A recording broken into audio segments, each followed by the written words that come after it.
Mute walked off, dragging his rifle behind him, followed by the two soldiers. Father and a bunch of other kids crept timidly over to the inlet, where they could look down at Big Tooth Yu, whose body lay face up in the mud. All that was left of his face was the perfectly formed mouth. The fluid of his brain had oozed into his ears from the shattered scalp, and one of his eyeballs hung from the socket like a huge grape on his cheek. The white lotus blossom, its stem broken and trailing several white threads, lay next to his hand. Father could smell its perfume. Now that it was over, Adjutant Ren brought up a cypress coffin with a thick layer of varnish and a yellow satin lining, into which he placed the neatly dressed body, following a proper funeral ceremony. Big Tooth Yu was buried beneath the little willow tree. Adjutant Ren wore his dapper black uniform at the funeral, had his hair slicked down neatly. A strip of red silk was wrapped around his left arm. Commander Yu, in hempen mourning clothes, wailed loudly, and as the procession left the village, he smashed a brand new ceramic bowl against a brick. Grandma made a set of white mourning clothes for Father. She wore sackcloth. Father, fresh willow switch in hand, as he walked behind Commander Yu and Grandma, witnessed the smashing of the ceramic bowl against the brick, and was reminded of Big Tooth Yu's splintered forehead. He had a vague inkling that the two events were somehow linked. The collision of one event with another always produces a third inevitability. Father looked on dispassionately, without shedding a tear, as the procession formed a ring around the willow tree, and 16 robust young men slowly lowered the coffin into the yawning grave with 8 thick ropes. Commander Yu scooped up a handful of dirt and flung it down on the glossy coffin lid. The thud resounded in everyone's heart. The men began shoveling dirt into the grave, drawing angry rumbles from the coffin as it slowly disappeared into the black soul, which rose higher and higher until it filled the grave, then formed a mound like a steamed bun. Commander Yu fired these shots up into the air above the willow tree, the bullets tearing through the crown of the tree, one after another, to shear off yellow leaves like fine eyebrows, which fluttered in the air.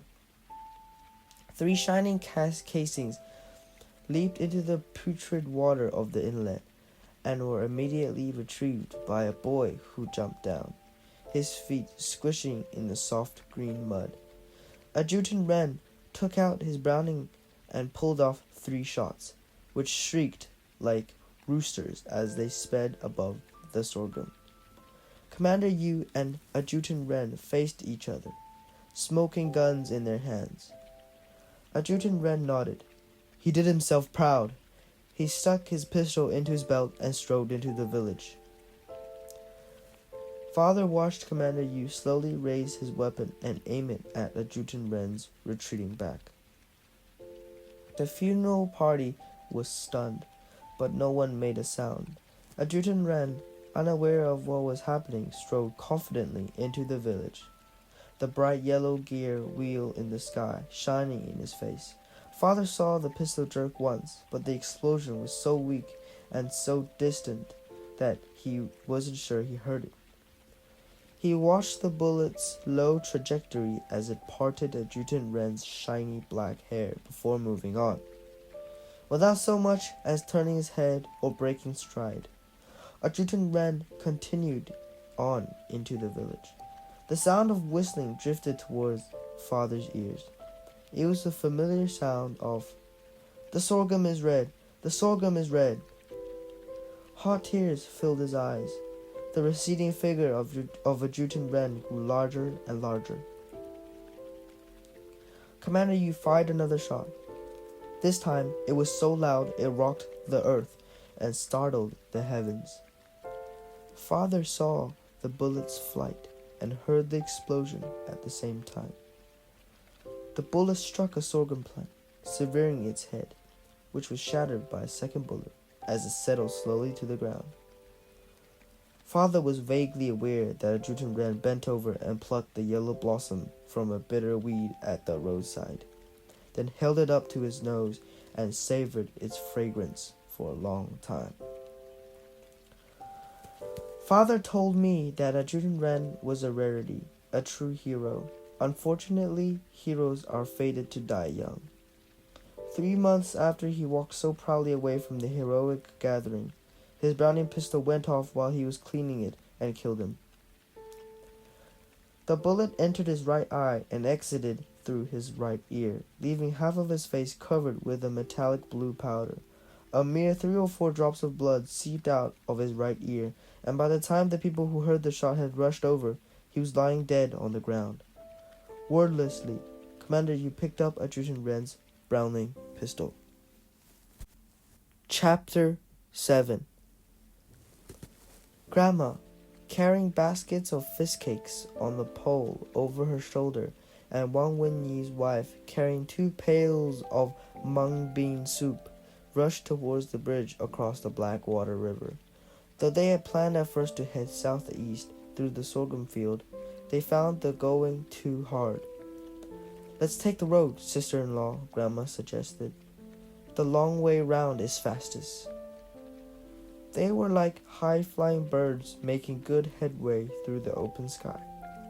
Grandma had put on a scarlet jacket and oiled her hair until it glistened like ebony.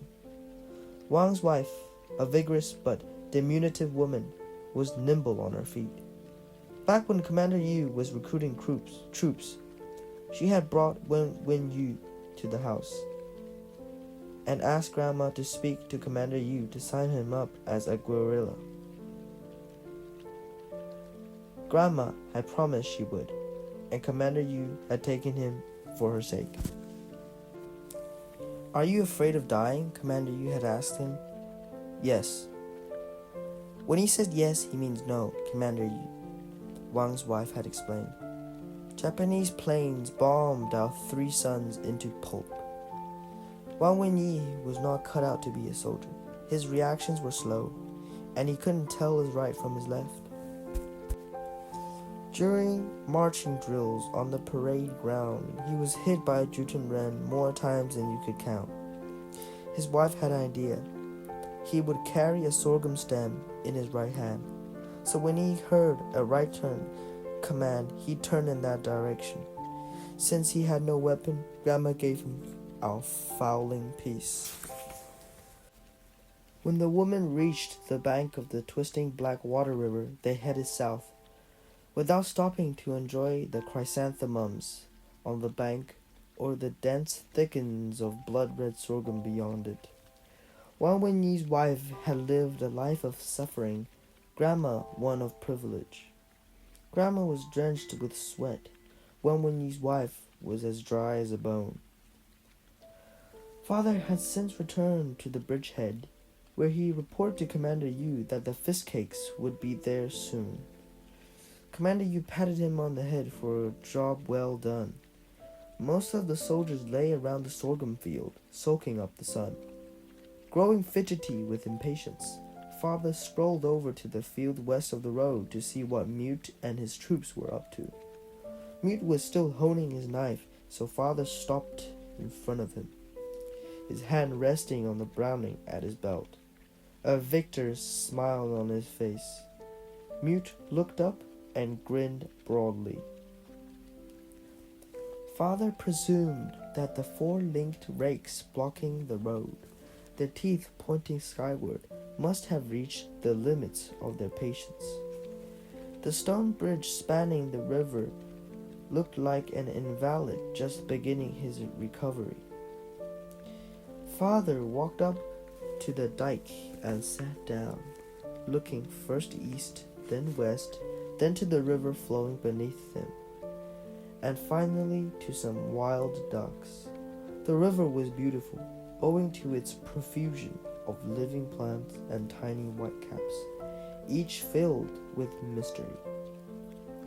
He spotted piles of white bones resting in the thickets of reeds, and remembered our two big black mules. In the spring, throngs of rabbits run wild in the fields. Grandma rides her mule, rifle in hand, and she hunts rabbits, with father sitting behind her, his arm wrapped around her waist. Frightened by the mule, the rabbits fall easy to prey to grandma's shots. She invariably returns home with a string of rabbits around the mule's neck. A steel pellet once lodged between two of her back teeth when she was eating a wild rabbit, and no amount of prying could dislodge it. Father watched a column of dark red ants transport mud pebbles across the dike. When he laid a clod of earth in their way, they strained to climb over it instead of skirting it.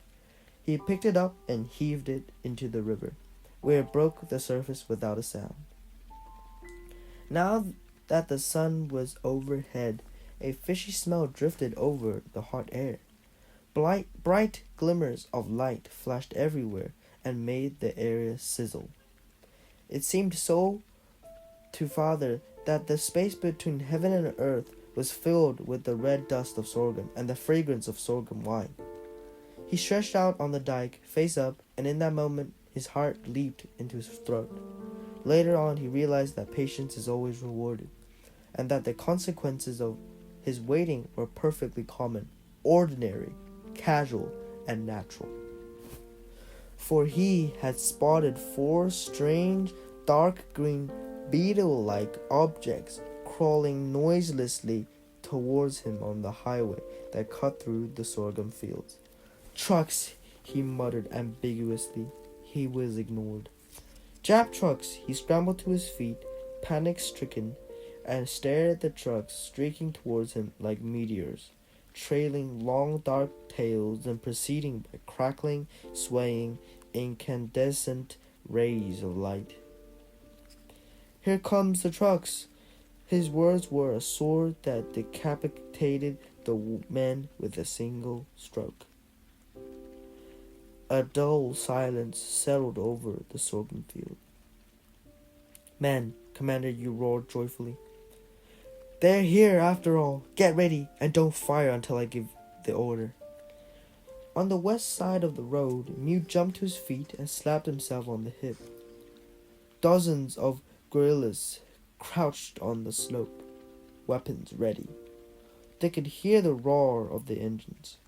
Father lay at Commander Yu's side, gripping the heavy Browning so tightly that his wrists were soon so hot and tight and tingly, his palms sticky with sweat. The fleshy place between his thumb and forefinger twitched once, and was soon racked with spasms. In amazement, he watched the almond-sized spot jump rhythmically, like a chick trying to break out of its egg. He wanted to stop it, but was squeezing so tightly his arm began to tremble. Commander Yu laid his hand on Father's back, and the twitch stopped. He switched a Browning pistol to his left hand, but the muscles of his right hand were so cramped it seemed forever before he could straighten his fingers. The fast-approaching trucks were getting larger and larger, the eyes in front as large as horse hooves, sweeping the area with their white rays. Their revving engines sounded like the wind before a downpour. Having never actually seen a truck before, Father assumed that these strange creatures survived on grass or some sort of fodder, and that they drank water or blood. They moved faster than our 2 strong, spindly-legged mules. The moon-shaped tires spun so fast that they sent clouds of yellow dust soaring up into the air. As they neared the stone bridge, the lead trucks slowed down, allowing the clouds of dust to catch up and settle over the hood, obscuring the 20 or more khaki-clad men in the bed, shiny steel pots on their heads. Father subsequently learned that these pots were called helmets.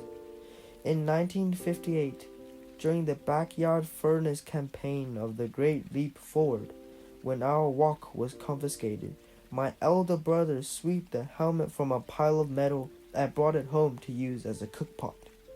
Father watched in fascination as the helmet changed color in the smoke and fire. The two trucks in the middle were stacked with the small mountains of white sacks. The one bringing up the rear, like the one in front, was loaded with 20 or more Japanese soldiers. They had nearly reached the dike. Their tires, spinning more slowly now, appeared swollen and awkward. The square nose of the lead truck reminded Father of the head of an enormous locust. As the yellow dust began to settle, loud farts created a dark blue mist at the rear. Father scrunched his head up, down, as a chill, the likes of which he never known, worked its way up from his feet to his belly. He shifted his buttocks back and forth to keep from wetting his pants. "Don't move, you little shit," Commander Yu complained sternly. Feeling as though his bladder were about to burst, Father got permission to crawl down and pee. Once he had retreated into the sorghum field, he released a mighty stream the color of red sorghum, which stung the head of his pecker as it gushed forth. Enormously relieved when he had finished, he glanced casually at the gorillas' faces, which expressions made them appear as malevolent and scary as temple icons.